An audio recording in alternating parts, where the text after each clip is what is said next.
Students, इस वाले class में हम लोग स्ट्रक्चर ऑफ एटम का पार्ट 2 करने वाले हैं। पार्ट 1 में ऑलमोस्ट आधे से ज़्यादा चैप्टर तो कवर हो चुका है, इसमें बहुत कम बाकी है, सिर्फ क्वांटम मैकेनिक्स बाकी है। ठीक है, इस बारे में हम लोग करने वाले हैं सिर्फ क्वांटम मैकेनिक्स। अब बात आती है कि क्वांटम मैकेनिक्स है क्या। मैंने तुम लोगों को लास्ट क्लास में एक चीज़ बताई थी क्वांटम मैकेनिक्स के बारे में ही, जो ये तुमको पता है कि अगर कोई भी एटम है तो ये ड्यूअल बिहेवियर शो करता है। मैंने बताया था तुमको इसका ड्यूअल बिहेवियर होता है। पहली चीज़ कि ये एक पार्टिकल की तरह भी बिहेव करता है, दूसरी चीज़ ये वेव की तरह भी बिहेव करता है। मुझे बताओ एटम कौन से दो बिहेवियर शो कराता है।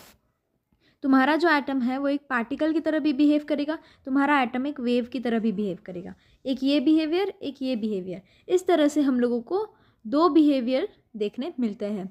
एटम के हमको दो बिहेवियर देखने मिलते हैं। एक तो एटम पार्टिकल का बिहेवियर भी शो करता है, दूसरा वेव का बिहेवियर भी शो करता है। बस यही चीज़ क्वांटम मैकेनिक्स है, यही चीज़ क्वांटम मैकेनिक्स है। ठीक, तुम ये समझ गए कौन सी दो बिहेवियर शो करता है। एक जो तुम्हारा एटम है वो पार्टिकल की तरह भी बिहेव करेगा, दूसरा वो वेव की तरह भी बिहेव करेगा। इस बारे में ऑलरेडी हम लोग लास्ट क्लास में बात कर चुके हैं, तो यहाँ मैं इस टॉपिक को बहुत ज़्यादा नहीं बढ़ा रही, क्योंकि हम लोगों को इस क्लास में ज़्यादा फोकस से स्टडी करना है प्रिंसिपल क्वांटम नंबर्स। ठीक, अब तुम कहोगे मैम ये होते क्या है ना, ये सब क्या है principal quantum numbers and all. देखो बेटा, ये जो तुम्हारा वेव लाइक बिहेवियर है, हमारा जो wave like behaviour atom show करेगा, तो इसका ये वेव फंक्शन, इसका जो ये वेव फंक्शन है ये कैरी करता है इलेक्ट्रॉन्स। एटम में इलेक्ट्रॉन होते हैं, यस, तो इसके जो वेव फंक्शन होते हैं ये इलेक्ट्रॉन्स को कैरी करते हैं। ये बात तुम समझ गए, ये इलेक्ट्रॉन्स को कैरी करते हैं। ठीक, अब ये देखो, इन्हीं कैरी करने वाले वेव फंक्शंस को हम लोग नाम देते हैं एटॉमिक ऑर्बिटल्स। हम इन्हीं वेव फंक्शंस को नाम देते हैं एटॉमिक ऑर्बिटल्स। क्यों नाम दिया? क्योंकि ये वेव फंक्शंस इलेक्ट्रॉन कैरी कर रहे हैं, तो इनको हमने कह दिया ये है एटॉमिक ऑर्बिटल्स। ठीक है, इनको हमने नाम दिया एटॉमिक ऑर्बिटल्स। अब देखो, ये जो तुम्हारे वेव फंक्शन है, ये जो तुम्हारे वेव फंक्शन है बेटा, इनको हम लोगों ने थ्री क्वांटम नंबर्स के सेट में डिवाइड करा है। ठीक है, हमने इनको कैरेक्टराइज करा है। तुम कह दो ये जो तुम्हारे वेव फंक्शन है, जिनको अब मैं एटॉमिक ऑर्बिटल लिख दूँ क्योंकि ये इलेक्ट्रॉन कैरी कर रहा है, इनको मैं लिख दूँ एटॉमिक ऑर्बिटल। देखो बेटा, हो सकता है ये वाली जो क्लास है ये आधी से ज़्यादा क्लास स्टार्टिंग में सर के ऊपर से जाए।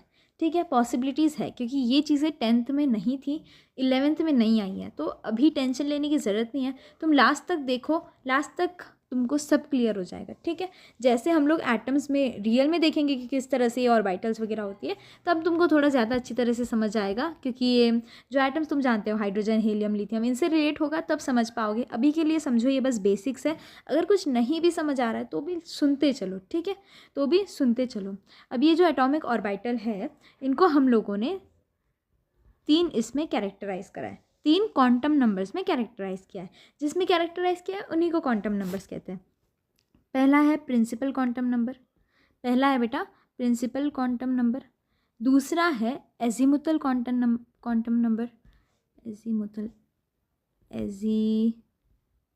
Quantum number. और तीसरा वाला है मैग्नेटिक क्वांटम नंबर। ठीक है, एटॉमिक ऑर्बिटल को हमने principal quantum number, azimuthal quantum number और मैग्नेटिक क्वांटम नंबर में कैरेक्टराइज किया है। इन 3 में हमने इनको कैरेक्टराइज किया है। अब देखो, अब हम लोग क्या करेंगे, इनकी स्टडी करेंगे। अब हम इनकी स्टडी करेंगे, इनको जानेंगे, तब शायद तुम समझ जाओ कि क्या होता है। अभी भी अगर नहीं समझ में आए, तब भी अगर ना समझो तो भी एंड तक देखो, एंड तक तो समझ ही जाओगे। अब बात करते हैं, एक एक करके हम इन क्वांटम नंबर्स को जानने की कोशिश करेंगे, तो तुमको पता चलेगा कि ये होते क्या है। अब पहला वाला लो, पहला वाला मैंने तुमको क्या बताया, पहला वाला है प्रिंसिपल क्वांटम नंबर, पहला वाला है प्रिंसिपल क्वांटम नंबर। यस, सही। अब ये क्या होता है, what is principal quantum number, what is principal quantum number. तुमको मैं बताऊँ तो इजी भाषा में ये समझो पहले तो कि प्रिंसिपल क्वांटम नंबर शेल को रिप्रेजेंट करता है। शेल, सब शेल, ये तो सबको पता होंगे, है ना। शेल, सब शेल सबको पता होता है क्या होता है इलेक्ट्रॉन में, ये तो पहले हो चुका है, ये नई चीज़ नहीं है। अब जो तुम्हारी शेल्स है, इनको रिप्रेजेंट करने के लिए जो हम यूज़ करेंगे वही है प्रिंसिपल क्वांटम नंबर। क्या यूज़ करते हैं हम लोग बेटा, हम लोग शेल को सबसे पहले रिप्रेजेंट करते हैं एन से। ठीक है, एन की वैल्यू होगी अगर 1 2 3 4 इस तरह वैल्यूज़ होती है। 1 2 3 4 इस तरह से वैल्यूज़ होती है और इनको हम लोग शेल में रिप्रेजेंट करते हैं। फर्स्ट वाले शेल को हम लोग रिप्रेजेंट करेंगे के से, सेकंड वाले शेल को एल से, थर्ड वाले को एम से और फोर्थ वाले को एन से। ये तुमने पहले कैसे देखा था मैं दिखाती हूँ। तुमको पहले ऐसे था, ये न्यूक्लियस है बेटा, ये पहली शेल है, इसके बाद दूसरी शेल है, उसके बाद तीसरी शेल है। ठीक है, ये 10th का याद दिला रही हूँ मैं। ये वाली शेल जो है, ये वाली शेल है के शेल, याद आएगा तुमको। दूसरी वाली शेल है एल शेल, तीसरी वाली एम, फिर एन। इस तरह से ये है शेल्स। तो शेल्स को अब तुम नया वर्ड यूज़ करो, प्रिंसिपल क्वांटम नंबर 11th में आ गए हैं ना, तो हायर स्टैंडर्ड्स है अभी। तो प्रिंसिपल क्वांटम नंबर क्या डिनोट करते हैं? शेल को डिनोट करते हैं। शेल को हम लोग एन से डिनोट करते हैं, है ना। शेल को हम लोग एन से डिनोट करते हैं। एन 1 2 3 4 हो सकते हैं। इसके शेल के नाम है, पहली वाली शेल के नाम के, दूसरे वाले शेल का नाम एल, तीसरे वाले शेल का नाम एम, फोर्थ शेल का नाम एन। इस तरह से होता है। ठीक, ये समझ आया। प्रिंसिपल क्वांटम नंबर, शेल की बात कर रहे हैं, शेल के नंबर के हिसाब से हमने शेल को नाम दे दिया के एल एम एन। ठीक, लेकिन हम लोग जब आगे बेटा जी यूज़ करेंगे तो ये 1 2 3 4 ही यूज़ करेंगे। आगे जब हम मेजरली शेल की बात कर रहे हैं तो 1 2 3 4 यूज़ करेंगे। वो कहाँ कैसे करेंगे वो भी बताती हूँ मैं। ठीक है, अब देखो नेक्स्ट, अब आएगा एजीमुथल क्वांटम नंबर। इसमें भी कंफ्यूज मत होना, इसका नाम ही विचित्र है, एजीमुथल क्वांटम नंबर। देखो बेटा, प्रिंसिपल क्वांटम नंबर तुमको बता रहा था शेल के बारे में। एजीमुथल क्वांटम नंबर बात करता है सब शेल की। एजीमुथल क्वांटम नंबर बात करता है सब शेल की। ठीक, शेल सब शेल है ना, क्लियर हो गए। ये तो पहले भी हो चुके हैं, शेल सब शेल। हाँ ठीक है, शेल और सब शेल। प्रिंसिपल वाले ने हमको शेल के बारे में बताया, एजीमुथल क्वांटम नंबर हमको सब शेल के बारे में बताता है। अब तुम मुझे कहोगे मैम अगर मैं पहले शेल की बात करूँ डैट इज़ के शेल, अगर मैं पहले शेल की बात करूँ डैट इज़ के शेल, तो मुझे बताओ इसमें कितने सब शेल होंगे। ये भी तो पता लगाना आना चाहिए ना कि कौन से शेल में कितने सब शेल हैं। तो देखो अगर तुमको पता लगाना है तो अच्छा देखो, इसको डिनोट एल से करते हैं, इसको एल से डिनोट करते हैं। अगर तुमको पता लगाना है कि किसी एन शेल के लिए कितने एल है, किसी एन शेल के लिए कितने एल है, कितने सब शेल है, तो तुम कैसे पता लगाओगे? इसके लिए होता है for any n shell there are 0 to n-1 सब शेल्स। 0 से लेके n-1 तक के सब शेल्स होते हैं। नहीं समझ आया तो देखो मैं एग्जाम्पल भी दिखाती हूँ। ये देखो यहाँ मैं ऊपर लिख लूँ 0 से लेके n-1 तक। ठीक है, कैसे? अब देखो सपोज पहले बात करते हैं के शेल की, पहले बात करते हैं के शेल की। ले लो के शेल, रिप्रेजेंट करा n की वैल्यू 1 है ना, हमने n की वैल्यू 1 मिल गई। के शेल में n की वैल्यू 1 होती है, एकदम इजी सा है ना। ठीक है, अब इसमें कितने सब शेल होंगे? एक तो 0 से लेकर n-1 तक, n की वैल्यू 1 है, 1 - 1, ये भी 0 आ गया, ये भी 0 आ गया। 0 - 0 = 0। तो ये मत समझना कि एक भी सब शेल नहीं है। सब शेल इस तरह लिखे जाते हैं जैसे तुम के को लिखने शेल को लिखने के लिए 1 2 3 4 लिखते हो ना, सब शेल को 1 से नहीं 0 से स्टार्ट करते हैं। सब शेल 0 से स्टार्ट होती है। ठीक है, ज़्यादा फास्ट तो नहीं हो रहा बेटा, ऐसे तो नहीं है सभी कुछ सर से ऊपर निकल जा रहा है, थोड़ा तो कुछ घुसाना। ठीक है, ऐसा नहीं कि मैम ने बोला है स्टार्टिंग में कुछ नहीं समझा तो चलेगा, लास्ट तक समझ जाओगे। अभी थोड़ा कॉन्सेंट्रेट करो, सुनने की कोशिश करो, समझने की कोशिश करो। ठीक है, बहुत ज़्यादा तेज़ मत होना दो। देखो हमारे पास थे शेल्स थे 1 2 3 4 जिनको हमने रिप्रेजेंट किया KLMN से। ठीक, यहाँ तक तो सबको क्लियर है? यस। अब जिस तरह हमने शेल के नंबर 1 से चालू किए बेटा, इस तरह से सब शेल के नंबर 0 से शुरू होते हैं। ठीक है, 0 एक सब शेल है, फिर 1 एक है, फिर 2 एक है, फिर 3 एक है, फिर 4 एक है, ऐसे चलता है। ठीक है, ऐसे चलता है। अब तुम्हारे पास किसी भी शेल के लिए, फर्स्ट शेल के लिए 0 से लेके n-1 तक के सब शेल्स पॉसिबल है। 0 से लेके n-1 तक के सब शेल्स पॉसिबल है। हम लोग कर रहे हैं के शेल की बात। के शेल में n की वैल्यू 1 है, यहाँ देखो के शेल में n की वैल्यू 1 है, तो 0 - 0 n-1 0 हो गया, तो 0 - 0 तो सिर्फ 0 वाली सब शेल है। ऐसा नहीं कि एक भी सब शेल नहीं है, सिर्फ 0 वाली सब शेल है। ठीक है, आई बात समझ? आई बात समझ। अब यहीं पे हम लोग बात करते हैं एल शेल की, यहीं पे बात करते हैं एल शेल की। अगर मैं बात करूँ बेटा एल शेल की तो एन की वैल्यू हो गई 2, यहाँ बात कर रहे हैं एल शेल की, ठीक है। एन की वैल्यू हो गई बेटा 2, यस। अब इसमें एन की वैल्यू 2 है, तो अब मुझे बताओ कि कितने एल होंगे 0 से लेकर n-1 डेट इज़ 2-1 तक, 2-1 तक। सही है, सही है। यानी कि 0 से लेकर 1 तक, 0 से लेकर 1 तक। मैंने पीछे माइनस कर दिया था क्या गलती से? वो से लेकर है, 2 है बेटा, सॉरी। ये देखो फिर से दिखाती हूँ मैं, वो के वाला केस मैं कंफ्यूज हो गई। 0 से लेकर 0 तक, ठीक है। हमने 0-0 कर दिया, आया था 0 से लेकर 0 तक सबशेल्स पॉसिबल है, ठीक है। नहीं मैं कंफ्यूज, देखो मुझे लग रहा है समझ नहीं आ रहा, मैं बीच में थोड़ी कंफ्यूज हो गई थी। फिर से एक बार के का बता रही हूँ मैं। के में है तुम्हारे पास एन की वैल्यू 1, तो सबशेल्स है 0 से लेकर n-1 तक। n-1 1-1 0 हो गया, तो 0 से लेकर 0 तक यानी सिर्फ 0 वाली ही सबशेल है, 0 से लेकर 0 तक। अगर मैं कहूँ पेज नंबर 1 से लेकर 1 तक, तो तुम सिर्फ पेज नंबर 1 की बात कर रहे हो, है ना। 1 से लेकर 2 तक कहूँ तो 1 और 2 दोनों आ गए, लेकिन 1 से लेकर 1 तक ही यानी सिर्फ पहला वाला पेज। तो इस तरह 0 से लेकर 0 तक के सबशेल यानी सिर्फ 0 वाली सबशेल है, ठीक। अब ठीक है, अब देखो, अब बात करेंगे एल की। एल में एन की वैल्यू 2 है, तो 0 से लेकर 2-1 डेट इज़ 1 तक की सबशेल्स। तो इसके पास 0 से लेकर 1 यानी 0 और 1, ये दोनों सबशेल इसके पास प्रेजेंट है। ऐसी ही बात करो एम शेल की, ऐसे ही बोलो एम का तुम निकाल के देखो, एक बारी तुम निकाल के देखो। एम में एन की वैल्यू क्या है? 3 है ना। पॉज करके ट्राई करो, 1 2 3 4 5, मैं बता रही हूँ। कर लिया तुमने पॉज करके ट्राई? अब देखो इसमें एन की वैल्यू 3 है, तो अब इसमें हमारे पास एल कितने होंगे 0 से लेकर n-1 तक। 3-1 2, 0 से लेकर 2 तक यानी 0 1 और 2, ये 3 हमारे पास सबशेल्स होंगी, ठीक है। सेम करो एन के लिए भी, एक बार एन के लिए भी कर लो, फिर कुछ रहता ही नहीं है। एक बार एन के लिए भी कर लो। एन में एन की वैल्यू, ठीक है, कैपिटल एन में स्मॉल एन की वैल्यू 4 है, तो एल कितने होंगे 0 से लेकर n-1 डेट इज़ 3 तक। 4-1 3, 0 से लेकर 3 तक डेट इज़ 0 1 2 और 3, यानी इतनी ये सारी सबशेल्स प्रेजेंट होंगे।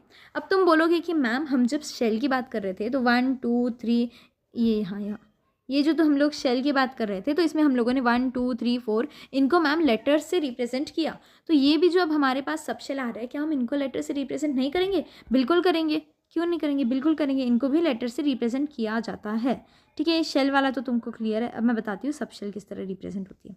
ये देखो सबशेल में हमारे पास 0 वाली भी काउंट होती है ना, तो 0 1 2 3 4 ले लो। इसको किस तरह से डिनोट करते हो? इनको 5 भी लो। इनको किस तरह डिनोट करते हो? ले लो, है ना। देखो SPDFGH, ठीक, ये याद कर लो, SPDFGH, ठीक है।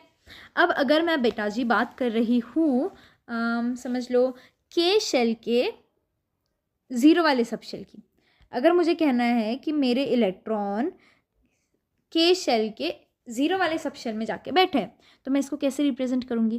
पहले लिखा जाता है एन का नंबर, फिर लिखा जाता है सबशेल का ये नीचे वाला अल्फ़ाबेट लिखा जाता है, ठीक है। हम लोग सबशेल का नंबर लिखते हैं, सॉरी शेल का नंबर लिखते हैं और सबशेल का अल्फ़ाबेट लिखते हैं, ठीक है। इस तरह से इसको लिखा जाता है। अब ये तुमको आगे बहुत आएगा, तो अभी बस मैं तुम लोगों को दिखा रही थी कि इसका मतलब क्या होता है, ठीक है। 1S 2S 2P 3S 3P 3D, ठीक है, इस तरह से आता है। अब तुम पता लगाओ, देखो मैं तुमको यहाँ लिख के देती हूँ, तुम दिखाओ। देखो अगर बात हो रही है 1S की, तो N की वैल्यू 1 है और L की वैल्यू 0 है, ठीक, आया ना समझिए। तो अगर 1S लिखा है तो N की वैल्यू 1 है, S की वैल्यू यानी L की वैल्यू 0 है ना, ठीक है, यस। अब अगर लिखा है 2S लिखा है तो N की वैल्यू है 2 यानी सेकेंड वाला शेल है और L की वैल्यू 0 है, 0 वाला सब शेल है। अब अगर मैं लिखूँ 2P तो N की वैल्यू है 2 और L की वैल्यू है 1, सही। तुम बोलोगे मैम 1P क्यों नहीं लिखा? क्योंकि बेटा 1 वाले में यानी के वाले शेल में हमने देखा था कि सब शेल सिर्फ 0 ही हो सकता है, 0,1 थोड़ी ना था, सिर्फ 0 ही था, 0 से लेकर 0 तक, यानी सिर्फ 0 वाला ही सब शेल था। तो तुम ये फर्स्ट वाला सब शेल नहीं काउंट कर सकते। इसी तरह अब ये सेकेंड वाले शेल में एल की वैल्यू 2 तक थी नहीं, एल की वैल्यू सिर्फ 1 तक ही थी, वो तो थर्ड वाले में आई। तो थर्ड वाले में 3s 3p 3d आ जाएंगे, इसमें ये n ये l ये n ये l ये n ये l। ठीक है, समझ गए यस। अब एक होता है मैग्नेटिक ऑर्बिटल क्वांटम नंबर, ये तुम कह सकते हो कि ऑर्बिटल को रिप्रेजेंट करेगा। थर्ड वाला है मैग्नेटिक, अच्छे से लिखो, मैग्नेटिक ऑर्बिटल नंबर।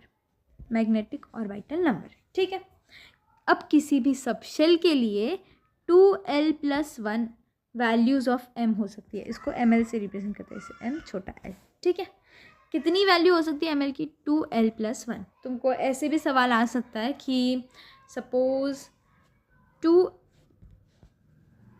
2s में ml की वैल्यू कितनी हो सकती है। ठीक है 2s में ml की वैल्यू कितनी हो सकती है। देखो इसको n से तो कोई फ़र्क नहीं पड़ रहा, तुमको कंफ्यूज करने के लिए दे भी सकता है। अब s अगर दे रखा है तो s यानी 0, s यानी l की वैल्यू 0 हो गई, s यानी l की वैल्यू 0 हो गई, तो 2 × 0 = 0 और 1, तो इसके लिए मैग्नेटिक ऑर्बिटल नंबर 1 है। ठीक है, समझे। ऐसे ही तुमको अब ज़रूरी नहीं है सिर्फ 2s भी लिख कर दे, तुमको और भी कोई तरीके से पूछ सकता है कि ये वाली सब शेल के लिए तुम बताओ कितना है। तो सब शेल वाइज अगर तुमको नंबर दे रखा है तो अच्छी बात है, सीधा l की जगह पुट कर देना। अल्फ़ाबेट में दे रखा है तो तुम लोग उसको नंबर में कन्वर्ट कर सकते हो, तुमको आता है। यस, ठीक है। अब हम लोग बात करते हैं कि किसके लिए कितने हैं, किसके लिए कितने हैं, है ना। यानी पहले लो वैल्यू ऑफ l और उसके लिए निकालो तुम नंबर ऑफ ऑर्बिटल्स। ठीक, l की वैल्यू सपोज 0 है, यानी s वाली ऑर्बिटल है ना, तो इसके लिए नंबर ऑफ ऑर्बिटल्स 1 होते हैं। तुम देखो मैंने तुमको बता दिया कैसे कैलकुलेट करना है, 2l+1 करके कैलकुलेट करना है। अब ये तुम लोग करके देखो चाहे, या मैं सीधा यहाँ दे रही हूँ तुम लोगों को क्या होता है, तुम वैसे भी लिख भी सकते हो। अब अगर l की वैल्यू 1 है तो नंबर ऑफ ऑर्बिटल्स 3 है ना, 2 × 1 2 + 1 3 है ना। फिर 3 के लिए कितना होगा 7, 4 के लिए होता है 9 और 5 के लिए होता है 11। अब ये जो तुम देख रहे हो ये नंबर तुमको ऐसे ये PYQ है, ठीक है, ये वाला PYQ है बेटा।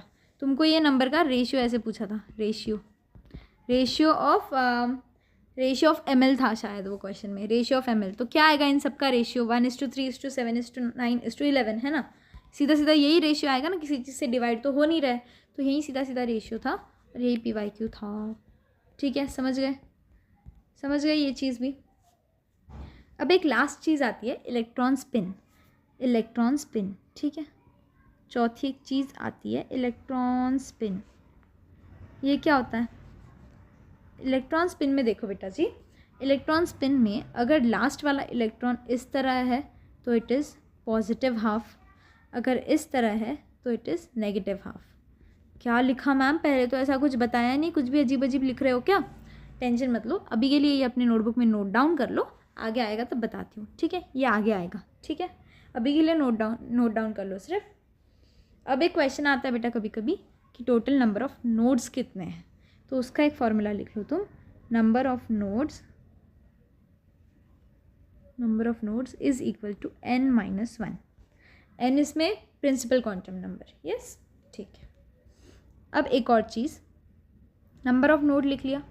अब बेटा देखो n+l, इसमें n principal quantum number, l हमारा subshell that is azimuthal quantum number. ठीक है, ये शेल ये सब शेल, इनको तुम प्लस करोगे तो जितनी कम वैल्यू आएगी उतनी कम उस ऑर्बिटल की एनर्जी होगी। Lower the value of n+l, lower the energy of orbit. ठीक है, समझो इस चीज़ को भी समझो। सपोज मैं लूँ 2s, सपोज मैं लूँ 2s यानी n की वैल्यू 2, s की वैल्यू 0, तो करो n प्लस एल करो 2 + 0 2 आ गया, ठीक है। इसमें हमारे पास n + l की वैल्यू 2 आ गई, ठीक है। अब कोई और ले लो, 3p ले लो, 3p, यस। इसमें हमारे पास है 3 + l क्या हो गया, l p यानी l की वैल्यू हो गई 1, यस। तो 3 + 1 = इसमें आ गया 4। अब ये 2 छोटा है या 4 छोटा है, ऑब्वियसली 2 छोटा है, तो बेटा 2s की एनर्जी 3p वाले से कम होगी, 2s की एनर्जी 3p वाले से कम होगी, समझे। इस तरह भी मेरे ख्याल से क्वेश्चन आते हैं, ठीक, कि तुमको एनर्जी लेवल पूछ लिया, इस तरह से भी मेरे हिसाब से आता है। अब बेटा इसके बाद हम लोग देखेंगे अफबाउस प्रिंसिपल, पाउली एक्सक्लूजन प्रिंसिपल और हुंड्स रूल, यस, ये चीज़ देखेंगे। और फिर हम लोग देखेंगे इलेक्ट्रॉनिक कॉन्फ़िगरेशन। पहले तुम लोग अच्छा ये जब टॉपिक आएगा तब बताती हूँ। चलो स्टार्ट करते हैं अफबाउस प्रिंसिपल से।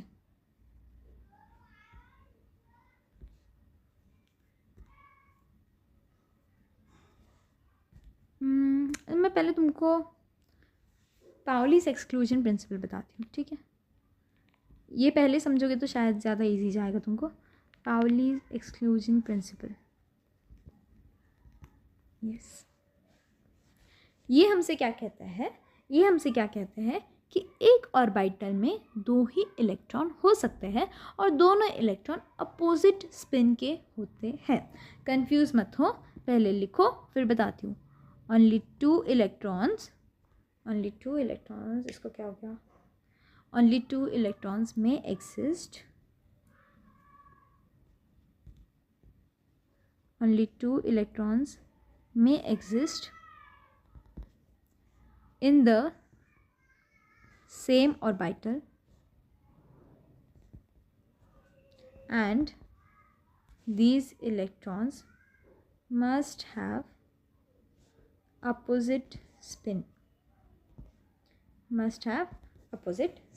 ठीक है। अब ये क्या कह रहा है बेटा, सेम ऑर्बिटल यानी एक ऑर्बिटल में सिर्फ 2 इलेक्ट्रॉन्स साथ में रह सकते हैं, एक ऑर्बिटल में सिर्फ 2 इलेक्ट्रॉन्स साथ में रह सकते हैं, समझे, ठीक। और and these electrons must have opposite spin, ये दोनों इलेक्ट्रॉन अलग अलग दिशाओं में स्पिन होने चाहिए। आई बात समझ। अब देखो इसको आगे, और एक ऑर्बिटल यानी मैंने तुम लोगों को ऑर्बिटल के बारे में दिखाया है ना। अभी हम लोगों ने नंबर ऑफ़ ऑर्बिटल्स देखे हमने नंबर ऑफ़ ऑर्बिटल्स, है ना। अगर वैल्यू ऑफ L 0 थी तो ऑर्बिटल एक था, डैट इज़ अगर तुम्हारे पास 2s है, ये n की वैल्यू है बेटा, ये l की वैल्यू है ना, ये l है, l s है यानी l = 0। तो ऑर्बिटल कितने थे, तो ml क्या था, डेट इज़ ऑर्बिटल कितने थे, 1, तो एक ऑर्बिटल। अब इस तरह की एक ऑर्बिटल में हो सकते हैं 2 इलेक्ट्रॉन। मुझे पता है बहुत ज़्यादा कंफ्यूजिंग टॉपिक है, एक के बाद एक के अंदर एक चीज़ घुसी हुई है, ठीक है। ऐसे डब्बे में डब्बा होता है ना, उस तरह का टॉपिक है बेटा। ये समझोगे तो ये समझोगे, ये समझ पाए तो ये समझोगे, और ये समझ पाए तो ये समझ पाओगे, इस तरह की चीज़ है। लेकिन बेटा करना तो पड़ेगा, है ना। और ऐसा होता है कि स्टार्टिंग में नहीं समझ आता है, फिर धीरे धीरे जैसे जैसे 3-4 रिवीजन होता है उसके बाद ये टॉपिक कहीं जाके दिमाग में घुसता है। तो अभी बहुत ज़्यादा स्ट्रेस होकर मत पढ़ो, एक बार देखो, 2-3 बार वीडियो देखो, भले ही तुम्हारे हिसाब से 2-3 बार अपने नोट्स रिवाइज़ करो, 2-3 बार क्वेश्चंस ट्राई करो, तब जाके छूटेंगे। टेंशन लेके कुछ नहीं होने वाला, ठीक है। आराम से सुनो, आराम से देखो, समझने की पूरी कोशिश करो। एक ऑर्बिटल में 2 इलेक्ट्रॉन बैठ सकते हैं, ठीक। इसी तरह अगर मैं बात करूँ 3p की, ठीक है, 3p की, देखो बेटा हमको ये इलेक्ट्रॉन के लिए ये सामने वाले n के नंबर से कोई फ़र्क नहीं पड़ रहा, ये n के नंबर से कोई फ़र्क नहीं पड़ रहा, ये कुछ भी रहने दो। अगर तुम्हारे पास p है, अगर p है तो l की वैल्यू क्या हो गई, 1 हो गई। तो ml क्या हो गया, ml क्या होता है, 2l + 1, मैंने दिखाया था 2l + 1 होता है ml।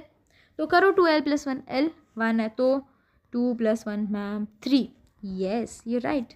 हमारे पास है 3 ऑर्बिटल्स, एक ऑर्बिटल में 2 इलेक्ट्रॉन, तो 3 × 2, इसमें है बेटा जी 6 इलेक्ट्रॉन्स, इसमें कितने बैठेंगे 6 इलेक्ट्रॉन्स। 2s में बैठ सकते हैं 2 इलेक्ट्रॉन क्योंकि एक ही ऑर्बिटल है।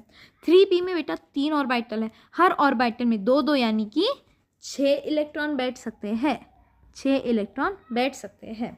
अब देखो ये सामने का नंबर भूल जाओ, ये जो नंबर लिख रखे हैं ना इसको भूल जाओ, बस बात करो ऑर्बिटल की। मैं आगे सिर्फ एक और बार लिखती हूँ, सिर्फ बात करेंगे ऑर्बिटल की, ठीक है।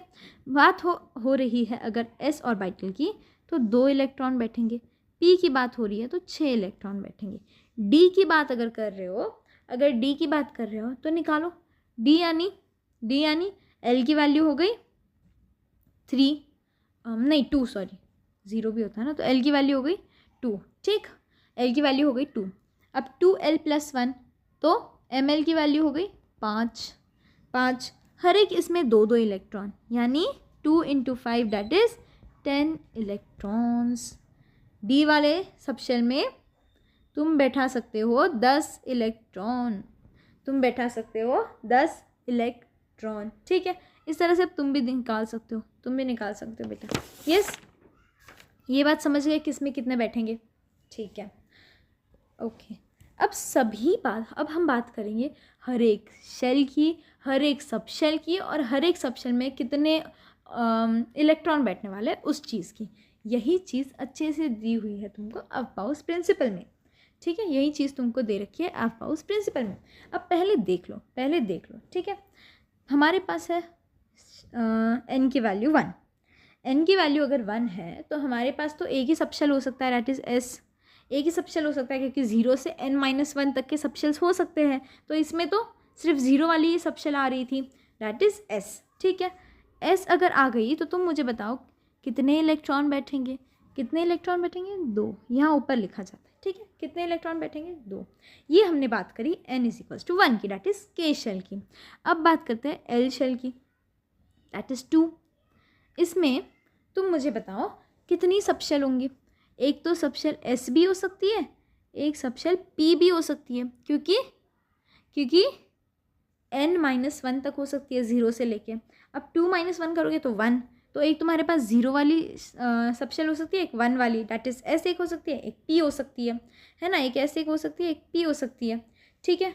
अब s वाले में कितने इलेक्ट्रॉन बैठेंगे 2, p वाले में कितने इलेक्ट्रॉन बैठेंगे 6, राइट। इसी तरह बात करते हैं थर्ड वाले की, 3s में 2 इलेक्ट्रॉन, 3p में 6 इलेक्ट्रॉन, 3d में 10 इलेक्ट्रॉन। इसी तरह से 4s में 2, 4p में 6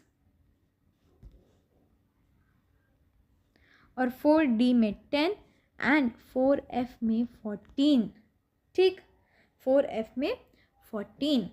यही जो मैं लिख रही हूँ ना बेटा, इसी को अफबाउस प्रिंसिपल में दिया गया है, लेकिन तुमको उसमें सीक्वेंस ऑफ ऑर्बिटल फिलिंग भी दी हुई है। अब ये हम लोग बात कर रहे हैं हर एक ऑर्बिटल की, ये एक ऑर्बिटल है, ये एक ऑर्बिटल है, ये एक ऑर्बिटल है ना, ये ऑर्बिटल्स ही तो है। इसमें हम लोग बात करते हैं कि किसकी ऑर्बिटल पहले भरी जाएगी, किसकी ऑर्बिटल पहले भरी जाएगी, ठीक है। ये मैं तुमको बताती हूँ, अभी उस बारे में मत सोचो, जो मैं ये लिखा रही हूँ पहले ये कंप्लीट कर लो, ठीक है, ये पहले कंप्लीट कर लो। सबसे पहले आएगा 1s2, ये बस ये जो लिख रहे हैं ना हम लोग, इसी को बेटा जी पूरा लिखना है, इसी को पूरा लिखना है, जितना होता है, जितने होता है उतने पूरे लिखूंगी। मुझे 1-2 मिनट दो, मैं लिख के फिर से स्टार्ट करती हूँ। पता नहीं बेटा पूरी तरह से दिख पा रहा है कि नहीं, लेकिन मैं बताती हूँ तुम लोगों को। ये इसी तरह से हम लोग इसको एक ऐसे पिरामिड जैसे फॉर्म में लिखते हैं, ठीक है, इसको एक पिरामिड जैसे फॉर्म में लिखा जाता है। किस लिए लिखे रहे हैं, अभी तुम लोग बोलोगे मैम ये किस लिए लिख रहे हैं, ये हम लोग अफबाउस प्रिंसिपल के लिए लिख रहे हैं, ताकि हम लोगों को पता चले कि कौन से ऑर्बिटल्स पहले भरेंगे। पहले ये इस तरह से तुम लोग सारे n के लिए उनके सबशेल, शेल और ऑर्बिटल के बारे में लिख लो, ठीक है। और इलेक्ट्रॉन ऊपर की साइड में इलेक्ट्रॉन, ये तुम लोगों ने लिख लिए, अब भरे किस तरह जाएंगे, है ना। अगर मेरे पास आए हैं इलेक्ट्रॉन, तो मैं इस इलेक्ट्रॉन को 3d में भेजूँ, या मैं इस इलेक्ट्रॉन को 1s में भेजूँ, या मैं इसको 5f में भेजूँ। मैं इस इलेक्ट्रॉन को भेजूँ कहाँ, ये इलेक्ट्रॉन सबसे पहले कहाँ जाएगा, सबसे पहले कौन सी ऑर्बिटल भरी जाएगी, कौन सी शेल भरी जाएगी, इसको बताता है अफबाउस प्रिंसिपल। ऑर्बिटल फिलिंग का सीक्वेंस बताता है अफबाउस प्रिंसिपल। अब वो सीक्वेंस देखो, ऐसी क्रॉस लाइंस बनाओ,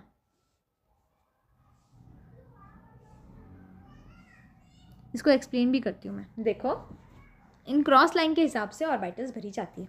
सबसे पहले क्या आया, ये सबसे पहले 1s भरा जाएगा, फिर ये डैट इज़ 2s भरा जाएगा, फिर 2p, फिर 3s, फिर 3p, फिर 4s, फिर 3d10, फिर 4p, फिर 5s, फिर 4d, फिर 5p, फिर 6s, फिर 4f, फिर 5d, फिर 6p, फिर 7s, फिर 5f, फिर 6d, फिर 7p भरे जाएंगे।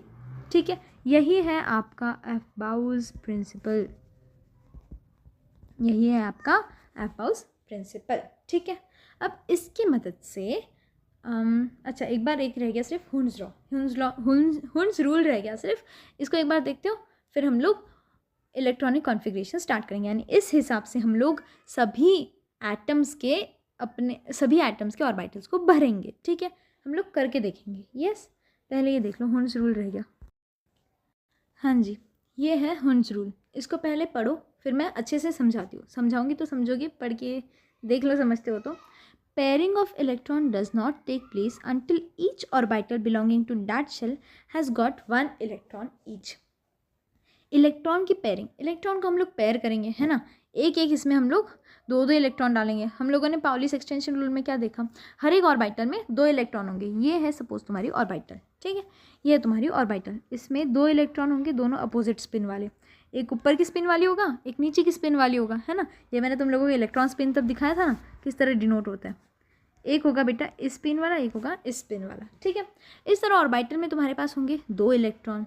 अब पहले तो एक ही था, फिर तुम लोग उसको पेयर करना है, तुम लोगों को उसको पेयर करना है। अब देखो, इसको मैं नेक्स्ट पेज पे ले रही हूँ। ठीक है, अब बेटा यहाँ देखो, इसी में समझ पाओगे। ये रूल अप्लाई होता है पी, डी और एफ सब शेल के लिए। P, d and f subshell के लिए, p, d and f subshell के लिए क्या होगा, क्या होगा। ड्रॉ करती हूँ मैं पी सब शेल। ठीक है, अगर मैं बात करूँ पी सब शेल तक की, इसको मैं तुम लोगों को कैसे बताऊँ, इसको मैं इलेक्ट्रॉनिक कॉन्फ़िगरेशन में ज़्यादा अच्छी तरह एक्सप्लेन करती हूँ। ठीक है, वहीं पे मे भी तुम समझ पाओ, या थोड़ा ऐसे देख लो। ये है तुम्हारी ऑर्बिटल्स, ठीक है, ये है तुम्हारी ऑर्बिटल्स, इसमें एक इलेक्ट्रॉन है बेटा। ठीक है, अब अगर मुझे इलेक्ट्रॉन डालना है, अगर मुझे इलेक्ट्रॉन की पेयरिंग स्टार्ट करनी है, मेरे पास है अब यहाँ पे ये दूसरा इलेक्ट्रॉन। ठीक है, मेरे पास है ये दूसरा इलेक्ट्रॉन। ये इलेक्ट्रॉन इसमें नहीं जा सकता, ये इलेक्ट्रॉन इसमें नहीं जा सकता। इसमें चला गया तो ये दोनों इलेक्ट्रॉन पेयर हो जाएंगे, ये दोनों इलेक्ट्रॉन बेटा पेयर हो जाएंगे। लेकिन ये पेयरिंग तब तक नहीं हो सकती जब तक इन सभी ऑर्बिटल्स में, जितनी भी ऑर्बिटल्स में है, सब में एक एक इलेक्ट्रॉन ना चला जाए। ठीक है, तो मेरे पास समझो यहाँ पर है ये सारे इलेक्ट्रॉन्स। ठीक है, स्पिन उल्टी सीधी कंसिडर कर सकते हो, इतना मायने नहीं रखता। ठीक है, तुम अपने हिसाब से कंसिडर कर लो। अब बेटा ये वाला जो इलेक्ट्रॉन है मेरा, ये वाला जो इलेक्ट्रॉन है, इसको मैं इसमें ले जाके नहीं डाल सकती। पहले ये इलेक्ट्रॉन, ये वाला जाएगा इसमें यहाँ, ये वाला जाएगा इसमें यहाँ। ठीक है, जब ये सारी जितनी ऑर्बिटल्स थी सब में एक एक इलेक्ट्रॉन जा चुका है, इसके बाद तुम पेयरिंग स्टार्ट कर सकते हो, इसके बाद तुम पेयरिंग स्टार्ट कर सकते हो। फिर ये वाला इसमें चला जाएगा, इसके साथ पेयर हो जाएगा, फिर ये वाला इसमें चला जाएगा, इसके साथ पेयर बना लेगा, और फिर ये वाला इसके साथ पेयर बनाएगा। तो ऑर्बिटल्स जितनी भी है सब में जब तक एक एक इलेक्ट्रॉन नहीं है बेटा, तुम लोग पेयरिंग शुरू नहीं कर सकते। आई बात समझ में? ठीक है, ठीक है। अब आता है इलेक्ट्रॉनिक कॉन्फ़िगरेशन, जहाँ पे मुझे लगता है कि तुम इन कंसेप्ट से थोड़े और ज़्यादा फेमिलियर हो जाओगे। ठीक है, बात करते हैं इलेक्ट्रॉनिक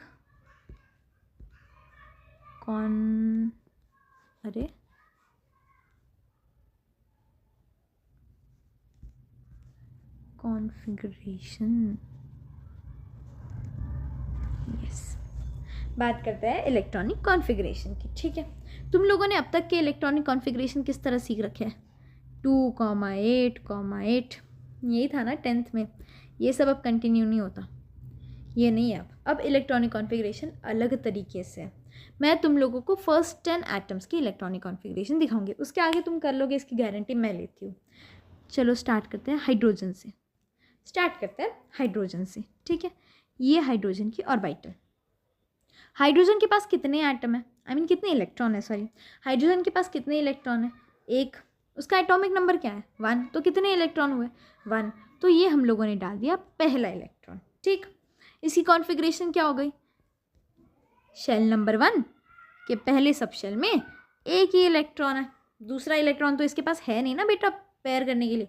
हम लोगों ने तो वो मैक्सिमम इलेक्ट्रॉन लिखे थे 1s2, यानी इसमें 2 के ऊपर इलेक्ट्रॉन बैठ नहीं सकती है, मैक्सिमम है, लेकिन एक भी तो हो सकता है। हाइड्रोजन के पास है 1s1, ये है इसकी असली इलेक्ट्रॉनिक कॉन्फ़िगरेशन। अब बात करते हैं हीलियम की। हीलियम बेटा, हीलियम के पास, हीलियम का एटॉमिक नंबर 2, इसके पास है 2 इलेक्ट्रॉन, तो ये हमारी पहली ऑर्बिटल कौन सी वाली है, 1s वाली ऑर्बिटल है, इसमें आ जाएंगे दोनों इलेक्ट्रॉन। ठीक है, इसमें दोनों इलेक्ट्रॉन्स आ जाएंगे, है ना, इसमें दोनों इलेक्ट्रॉन्स आ जाएंगे। इसका कॉन्फ़िगरेशन क्या होगा, 1s2, 1s वाली ऑर्बिटल है, इलेक्ट्रॉन बेटा 2 है, इस वाले में तो एक ही था इसलिए हमने 1 लिखा, लेकिन नीचे वाले में तो दोनों इलेक्ट्रॉन है। ठीक है, अब देखो इसके आगे वाले, अब लिथियम, अब बात करेंगे लिथियम की। लिथियम का एटॉमिक नंबर 4, इसके पास कितने इलेक्ट्रॉन है बेटा, इसके पास 4 इलेक्ट्रॉन्स है। अब इसमें हम लोग लेंगे पहले तो ये हमारी 1s ऑर्बिटल। ठीक, सॉरी हीलियम के पास 3 है, सॉरी क्या बोल रही हूँ मैं, लिथियम के पास 3 इलेक्ट्रॉन है, लिथियम के पास 3 इलेक्ट्रॉन है। अब ये हमने ली हमारी पहली यानी 1s ऑर्बिटल, 1s ऑर्बिटल में हमने ये इलेक्ट्रॉन भर दिया। अब बेटा इसके पास 3 है ना, तो ऑब्वियसली बात है इसमें अगर 2 आएंगे तो हमको कम पड़ जाएगी ऑर्बिटल, तो हमको चाहिए एक ऑर्बिटल। ये कौन सी होगी, 1s के बाद अबाउट प्रिंसिपल में जाके देखो, 1s के बाद 2s वाली ऑर्बिटल भरी जाती है ना, 1s के बाद 2s वाली ऑर्बिटल भरी जाती है। यस, इसमें 2, इसमें 1। ठीक है, समझे, इसमें 2, इसमें 1। अब ये भी किस तरह भरे जाएंगे, ये भी किस तरह भरे जाएंगे, पहले इसमें 1, फिर नहीं एक सेकेंड, हाँ सॉरी, ऐसे होगा, पहले ये फिर ये। ठीक है, 1s में दोनों चले गए, 2s में 1 चला गया, यानी अब इसकी कॉन्फ़िगरेशन 1s में 2 इलेक्ट्रॉन और 2s में 1 इलेक्ट्रॉन। यार मेरा ये स्टाइलस नहीं चल रहा है, एक सेकेंड रुको, हाँ, इसका हो जाएगा 1s2 और 2s1, ये इसकी कॉन्फ़िगरेशन हो गई। इसी तरह अब बात करते हैं लिथियम बेरिलियम। यस, बेरिलियम, इसके पास 4 इलेक्ट्रॉन है, इसके पास 4 इलेक्ट्रॉन है, 1s 2s। ठीक है, तुम बनाते वक्त तो आगे की भी बना सकते हो 2p, लेकिन इसमें तक जाएंगे ही नहीं हम लोग, है ना, इसमें तक हम लोग जाएंगे ही नहीं, तो अपने हिसाब से तुम लोग बना सकते हो। इसकी धीरे धीरे आदत पड़ जाती है कि कितने बनाना है, क्या करना है। इसमें गए 2, इसमें गए 2, 2p में जाने की ज़रूरत ही नहीं पड़ी, 2p में जाने की ज़रूरत ही नहीं पड़ी। इसका क्या कॉन्फ़िगरेशन हो गया, 1s2 2s2, ख़त्म। ठीक है, इसी तरह अब तुम लोग निकालो बोरॉन का, बोरॉन का एटॉमिक नंबर है 5, तो इसके पास है 5 इलेक्ट्रॉन। निकालो तुम लोग, 1 2 3 4 5, पॉज करके निकाला। अब देखो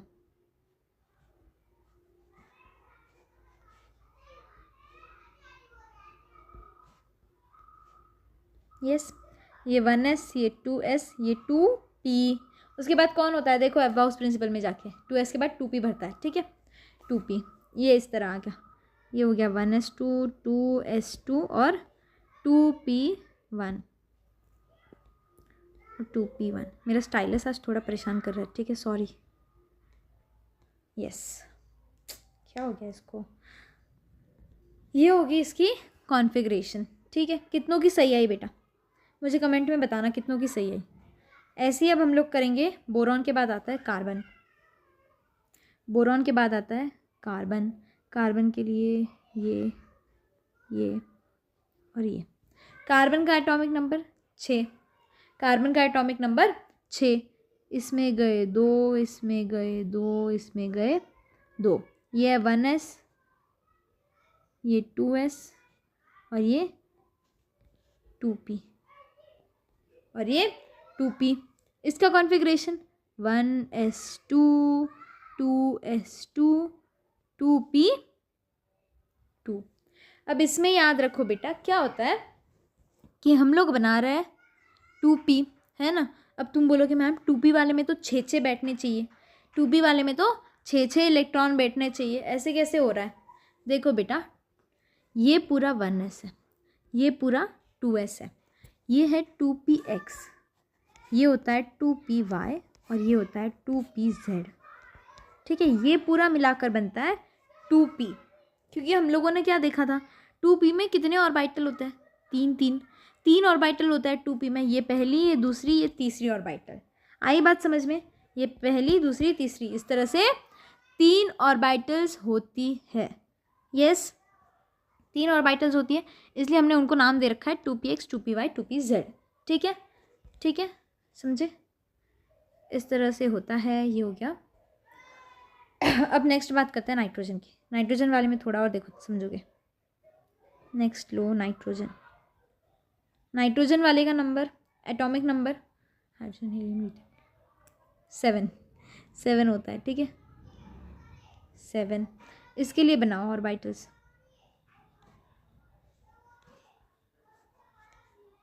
काफ़ी है। हाँ देखो इसमें क्या होगा, इसमें गए 2, इसमें गए 2, इसमें गए 2, इसमें गया 1। अब तुम क्या लिखोगे, ये 1s, ये 2s, ये 2p और ये क्या 3s। 3s नहीं है, ये भी 2p ही है, ये 2p की x वाली ऑर्बिटल है, ये y वाली ऑर्बिटल है। तो अब इसमें आ जाएगा 1s2 2s2 2p3 2p3। 2p वाले में तो 6 तक बैठ सकते हैं ना, 2p वाले में 6 तक बैठ सकते हैं। यस इसी तरह से तुम ऑक्सीजन की बात करोगे, इसी तरह से तुम ऑक्सीजन की बात करोगे। ऑक्सीजन कब है 8 है इसका नंबर। बनाओ बनाओ बेटा, इसमें गए 2, इसमें गए 2, इसमें गए 2 और इसमें भी गए 2। अब इसका क्या हो गया 1s2 2s2 2p 1 2 3 4, ये भी 2p वाला है, ये भी 2p वाला है ना, ये 2px है, ये 2py है, ये हो गया 2p4। ठीक है ये हो गया 2p4। अब देखो बेटा ये इतना बना बना के करने में क्या तुमको परवड़ रहा है। अभी 2 बाकी है, मैं फिर भी वो बता देती हूँ एक बारी, फिर भी एक बारी वो देख लो। F वाला इसका 9 है, 9 इलेक्ट्रॉन्स। यस 1 2 3 4 5, इसमें गए 2, इसमें गए 2, इसमें गए 2, इसमें गए 2, इसमें गया 1।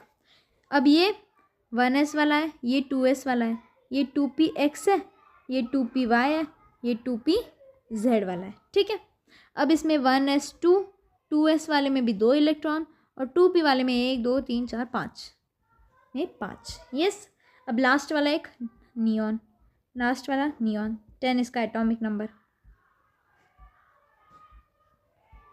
यस इसमें गए 2, इसमें गए 2, इसमें गए 2, इसमें गए 2 और इसमें भी 2।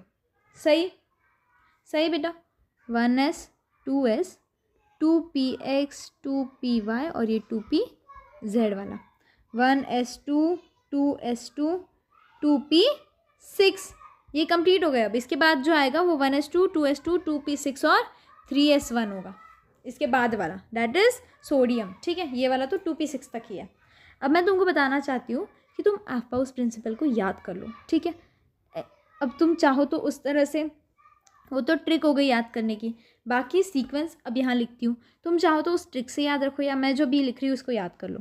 इस तरह भरी जाता है 1s2 2s2 2p6 3s2 3p6 4s2 3d10 3d10 3d10 फिर आता है 4p6, फिर आता है 4p6, फिर आता है 4d10, फिर आता है 4d10, फिर आता है ना इसके पहले 5s आएगा, 4p के बाद 5s। यस 5s2, फिर आएगा 4d10, फिर आएगा 5p6, फिर आएगा 6s2, फिर आएगा 4f14, फिर आएगा 5d10, फिर आएगा 5d10, इसके बाद आएगा 6p6, फिर आएगा 7s2, फिर आएगा 6d10 और फिर आएगा 7p6। ठीक है, देखो इतना लंबा भी नहीं आता है मेरे हिसाब से तुमको। ये देखो ना 10 20 30, मोस्टली इसके आगे नहीं पूछते, लेकिन बस याद रख लो, मोस्टली नहीं आता है बट याद होना चाहिए। अब देखो तुमको पता चल गया कि तुम एटॉमिक नंबर के बेसिस पे इलेक्ट्रॉनिक कॉन्फ़िगरेशन कर सकते हो। अब तुम इसको बहुत आसानी से भी कर सकते हो। मैं यहाँ तक का रख रही हूँ, इसके नीचे का मिटा के तुमको दिखाती हूँ, मैं तुम लोगों को। अगर तुमको करना है, सपोज़ सोडियम हमने देखा था, ठीक है, उसके बाद वाला लेते हैं मैग्नीशियम। सपोज़ तुमको करना है मैग्नीशियम के लिए। मैग्नीशियम का एटॉमिक नंबर बेटा सबको पता है 12, ये तो लर्न है, सबको पता है 12। यस, अब इसके लिए करते हैं। 12 है बेटा, 1s में गए 2, 2s में गए 2, 2p में गए 6, इसमें से कितने ख़त्म हो गए? 2 2 6, यानी 10 ख़त्म। अब 3s में कितने डालूँ? 2 डालो, तो ये टोटल इलेक्ट्रॉन कितने हो गए? देखो ये 10 और ये 2 12, तो ये इसकी कॉन्फ़िगरेशन हो गई, ऐसे अब तुम किसी भी चीज़ के लिए कॉन्फ़िगरेशंस बना सकते हो। अब मैं तुमको देती हूँ कि तुम इसके आगे के तीन एटम्स के कॉन्फ़िगरेशंस होमवर्क बोल के तुम 3 के बनाओ। मैग्नीशियम के बाद एल्यूमिनियम, फिर एल्यूमिनियम, सिलिकॉन एंड फॉस्फोरस।